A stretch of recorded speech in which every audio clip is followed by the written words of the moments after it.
Jadi suronya siapa, goyonya siapa, monggo teman-teman sendiri yang menginterpretasikan.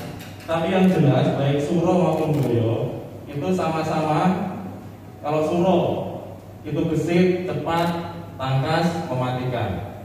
Kalau goyo itu lebih kalem, pendiam, tapi juga mematikan. Nah monggo silakan teman-teman menginterpretasikan sendiri. Yang suro siapa, yang goyo siapa. Jadi SSC ini adalah salah satu lembaga survei yang terdaftar secara resmi di KPU, sehingga kita berhak secara resmi mengadakan acara seperti ini. Jadi sengaja kita tampilkan sertifikat kita.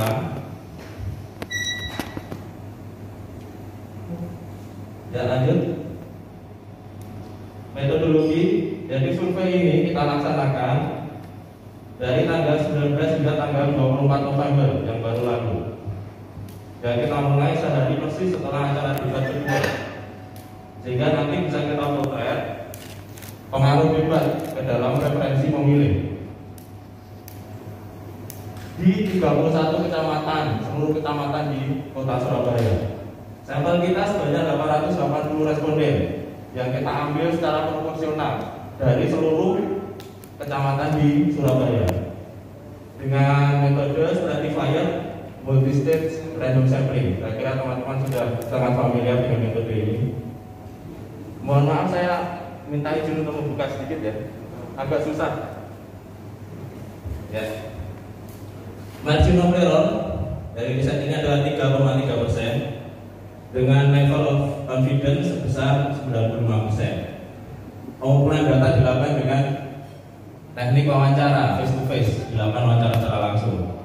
Berikut tahap-tahap multi-stage random sampling yang kita lakukan dari populasi paling besar DPT Kota Surabaya, terus mengecil hingga responden terpilih di tingkat kakak dengan perbandingan 50% responden laki-laki dan 50% responden wanita. Supaya hasil dari riset kita ini bagus, berkualitas, kita secara ketat melakukan kendali mutu dengan 4 cara tadi, cara tersebut, yaitu dengan dari mulai rekrutmen petugas di lapangan minimal adalah mahasiswa S1 dan kebanyakan sudah lulus juga. Kita melakukan callback atau telepon ulang ke responden yang telah kita wawancara secara random, secara acak, untuk memastikan bahwa responden tersebut telah kita wawancara. Kita juga melakukan spot check langsung ke lapangan dan kontrol intensif ketika kita melakukan pengolahan data. Ketika ada data-data yang tidak masuk akal, langsung kita telusur kembali ke lapangan, sehingga data yang kita hasilkan, hasilnya itu betul-betul berkualitas. Lanjut Pak. Berikut sebaran responden kita. Jadi kita mengambil responden itu secara proporsional menurut tingkat kepadatan penduduk atau jumlah pemilih di setiap kecamatan. Dapat kita lihat di sini. Jadi paling tinggi itu adalah di Kecamatan Tambak Sari 8%. Teman-teman tahu semua bahwa di Surabaya itu Tambak Sari, Sawan itu adalah kecamatan-kecamatan yang padat penduduk. Sehingga proporsinya juga lebih besar. Di Tambak Sari paling besar. Jadi kalau ada survei yang proporsi sampelnya di kecamatan Tambak Sari dan Sawan lebih kecil daripada kecamatan yang lain, ya bagi saya aneh. Lanjut. Ini hasil survei kita tentang Risma. Waktu kita memberikan pertanyaan terbuka kepada responden tentang Risma, 40,5% responden menjawab bahwa Ibu Risma itu adalah berani dan tegas, sesuai karakter yang selama ini sudah kita lihat bersama-sama. Merakyat, program dan kerjanya bagus dan seterusnya. Lanjut. Selanjutnya ketika kita tanyakan lagi dalam hal apa Ibu Risma bertindak tegas, sebagian besar menjawab penataan kota. Ibu Risma bertindak dengan tegas. Soal kebersihan, soal penanganan taman yang rusak dan seterusnya, sampai penanganan kemacetan. Tapi yang dominan responden menjawab bahwa Bu Risma sangat tegas dalam hal penataan kota. Lanjut. Nah ini ternyata 95,7% responden yang mewakili kira-kira opini seluruh masyarakat Surabaya, 95,7% responden kita menjawab bahwa kinerja Ibu Risma itu sangat memuaskan. Yang menjawab tidak puas hanya 1%. Lanjut. Perkembangan Surabaya selama kepemimpinan Ibu Risma, 95% menjawab semakin baik. Yang 3,2% menjawab sama saja. Yang menjawab semakin buruk 0,8%. Lanjut. Nah ini berkaitan dengan yang tadi. Jadi sikap responden terhadap Ibu Risma ternyata berpengaruh terhadap preferensi pilihan mereka, pilihan politik mereka. Apakah akan memilih pasangan yang didukung oleh Ibu Risma? Ya sebagian besar menjawab pasti ya, akan memilih pasangan yang didukung oleh Ibu Risma. Yang belum pasti 30,3%, yang tidak 24,1%. Kemudian kita tanya lagi, apakah mereka tahu, apakah responden tahu jika Eri Cahyadi dan Armuji didukung oleh Risma? 82,8% tahu, sisanya menjawab tidak tahu.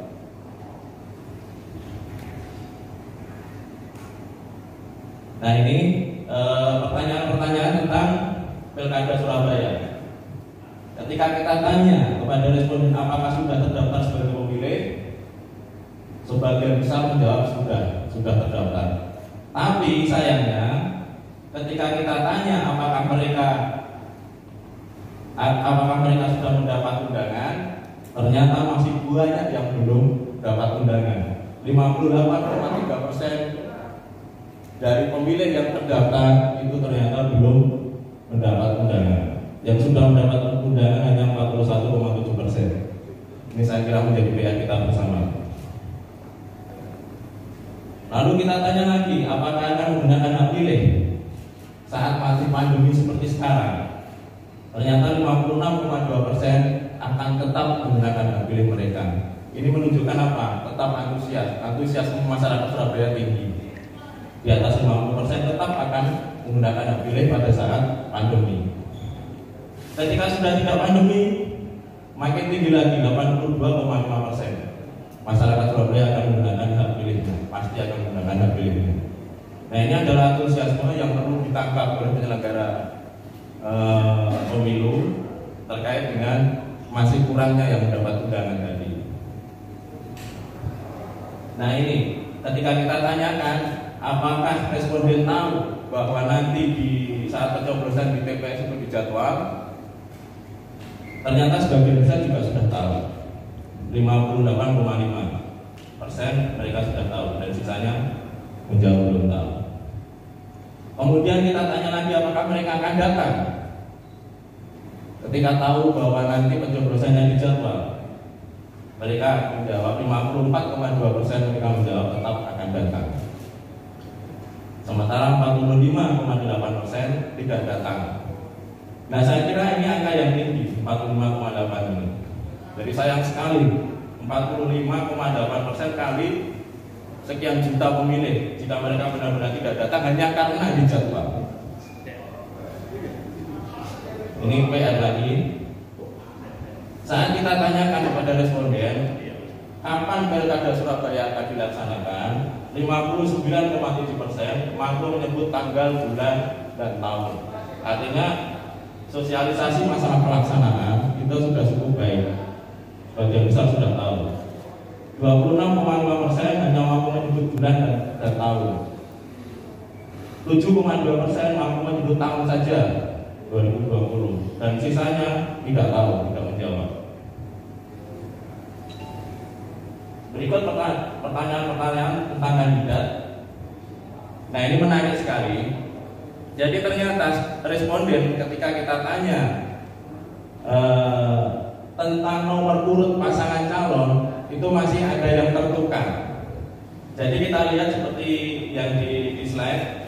Jadi yang menjawab bahwa RG itu nomor urut 1 itu 89,7%. Sementara ada 3,1% yang menjawab bahwa RG itu nomor urut 2. Angka yang besar 3,1. Pengennya nyoblos 1, tapi karena dia tahunya 2, dicoblos 2. Sebaliknya pasangan maju yang tahu bahwa pasangan maju itu nomor urut 2 itu 88,2%. Sementara yang mengira bahwa pasangan maju itu nomor urut 1 itu 4,2%, lebih tinggi lagi. Kalau ini PR buat masing-masing pasangan, tim sesnya. Lanjut. Top of mind calon wali kota. Jadi pertanyaan terbuka yang kita tanyakan, siapakah yang pantas menjadi calon wali kota tanpa kita sodorkan alternatif nama. 45,9% mereka menjawab Eri Cahyadi. 37,3% mereka menjawab Mahfud Arifin. Ingat ya, ini pertanyaan terbuka tanpa menyebut pilihan nama. Sementara itu top of mind calon wakil wali kota, Mujiaman 18,2%, Armuji 37,4%. Dan selanjutnya top of mind pasangan. Ini maju 35,9%, RG 46,1%, 18% sisanya tidak menjawab. Lanjut. Oke, kita menginjak ke popularitas. Jadi popularitas kandidat seperti teman-teman bisa lihat di slide bahwa Eri Cahyadi masih paling populer dengan 92%, disusul kemudian Mahfud Arifin 86,9%, Armuji 84,1%, dan Mujiaman 74,9%. Kemudian akseptabilitas linear dengan popularitas, Eri Cahyadi 60%, Mahfud Arifin 53,8%, 47,5%, dan Mujiaman 42%. Dan apakah elektabilitasnya juga linear? Ini yang kita tunggu-tunggu. Ini dia elektabilitas pasangan menurut survei kita dengan pertanyaan, jika pemilihan wali kota dilaksanakan pada hari ini, maksudnya pada hari saat dilaksanakan survei, maka yang terjadi adalah seperti ini. Responden menjawab 49,9% akan memilih pasangan RG, sementara 38,1% akan memilih pasangan maju, dan 12% sisanya belum menentukan pilihan atau undecided.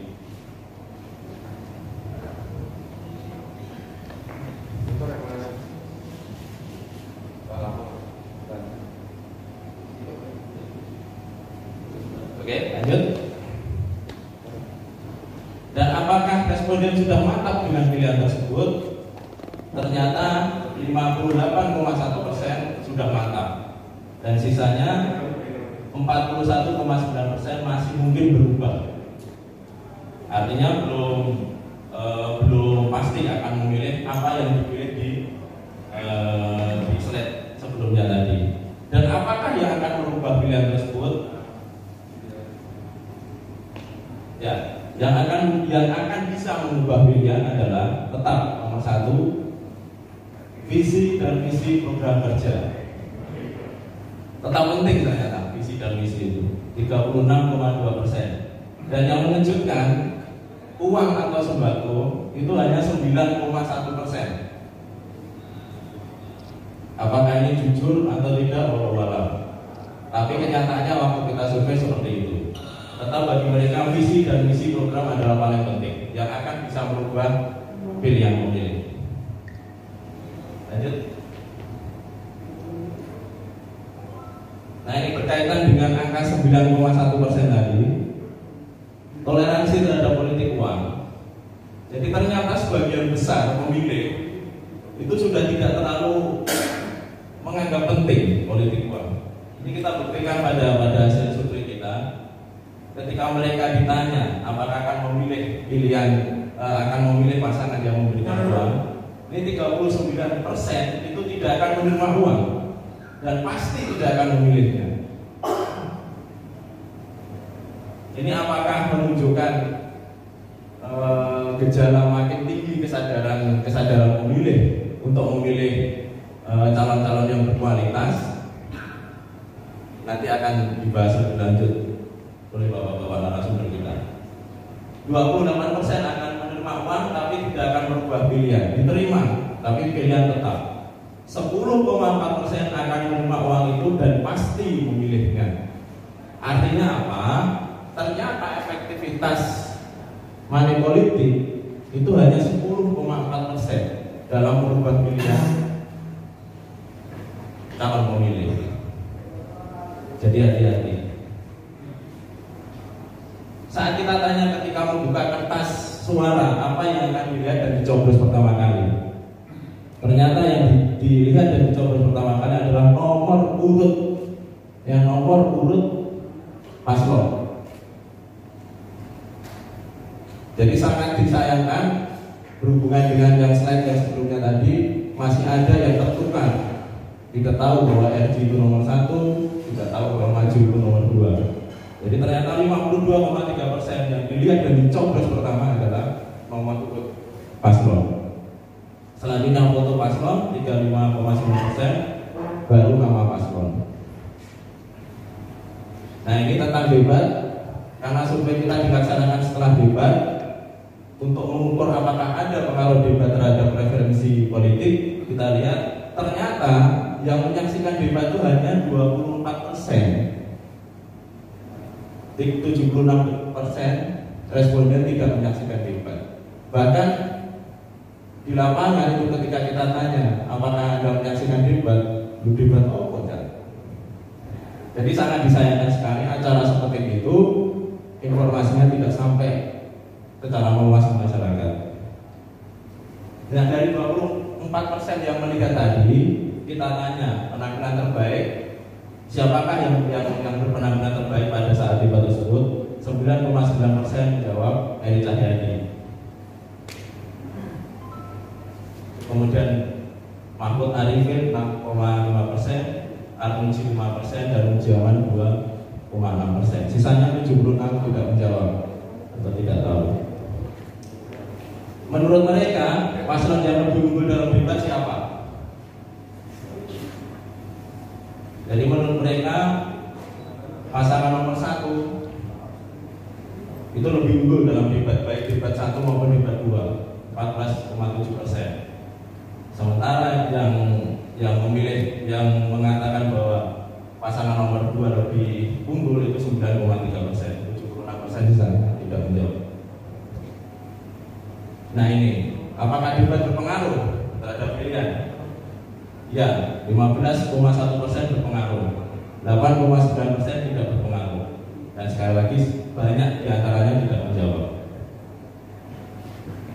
Kemudian peta dukungan. Nah ini bisa kita lihat teman-teman dari hasil survei kita, Maju ternyata unggul di wilayah selatan Surabaya dengan angka 41,8%, sementara RG itu 40%. Tapi undecided votersnya juga sangat tinggi di selatan, 18,2%. Artinya di wilayah selatan itu masih banyak pemilih yang belum bisa menentukan pilihan. Sementara di wilayah lain RG masih leading, misalnya di pusat 60 melawan 30,9, di utara 64,4 melawan 33, dan seterusnya.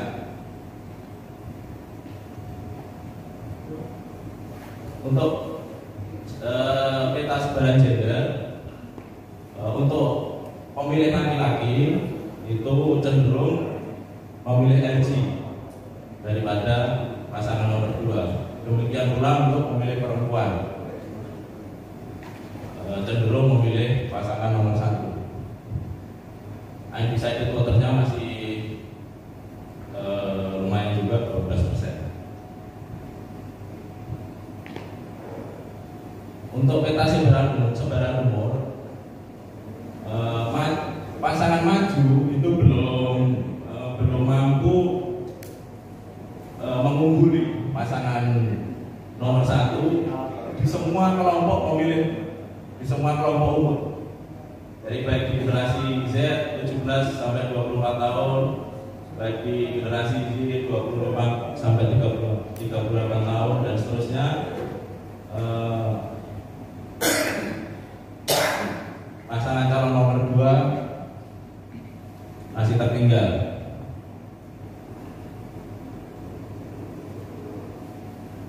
Lanjut. Peta sebaran agama. Nah, ini ternyata pasangan nomor 2 itu unggul di kelompok pemilih dengan agama lain-lain. Maksudnya ini yang kita tidak definisikan di luar Islam dan Kristen. Jadi karena angkanya kecil-kecil, kita gabung jadi satu. Itu Hindu, Buddha, Konghucu dan lain-lain. Itu ternyata pasangan nomor 2 unggul 60% dibandingkan pasangan nomor 1 40%. Sementara di pemilih Islam dan pemilih Kristen, pasangan nomor 1 lebih unggul. Di pemilih Islam, pasangan nomor 1 49,4% melawan 38,2% dan seterusnya. Dukungan etnis ini di semua kelompok etnis, pasangan nomor 1 masih lebih unggul. Jadi baik di etnis Jawa maupun etnis Madura maupun yang lainnya. Dan sekali lagi ini karena kecil-kecil, etnis kelompok etnis lainnya kita gabung jadi satu, seperti Pandalungan dan lain-lain.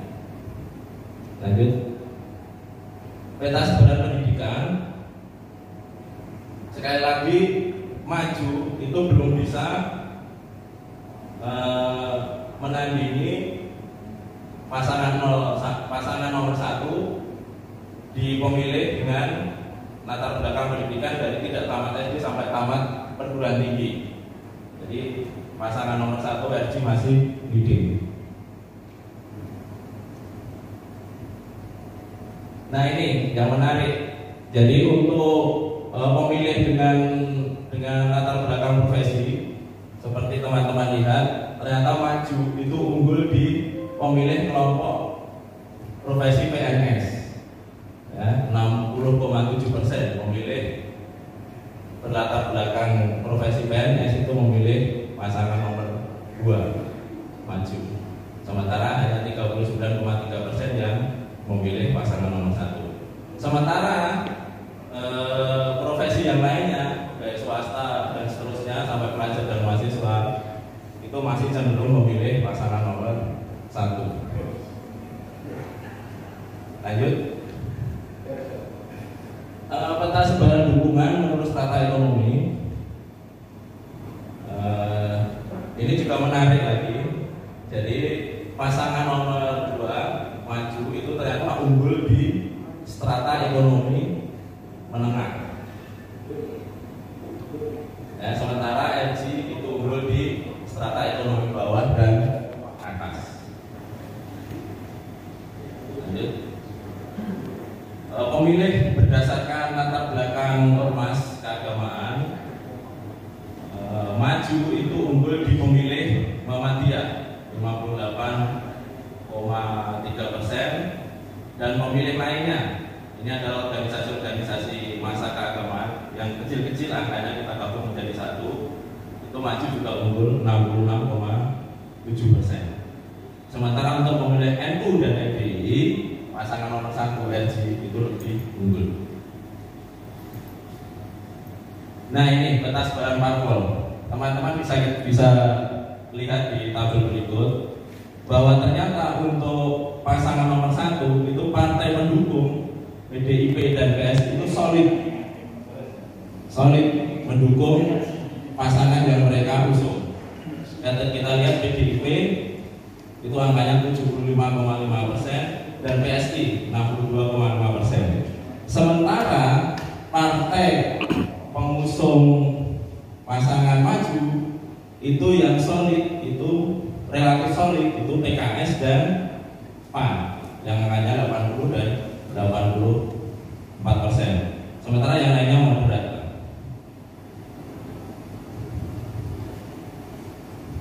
Ini kalau kita kaitkan dengan pemilihan gubernur yang baru lalu. Jadi sebagian besar pemilih Khofifah dan Emil itu cenderung akan memilih pasangan nomor 1 RJ. Sementara pemilih Gus Ipul dan Mbak Putih itu juga cenderung memilih pasangan nomor 1 RJ.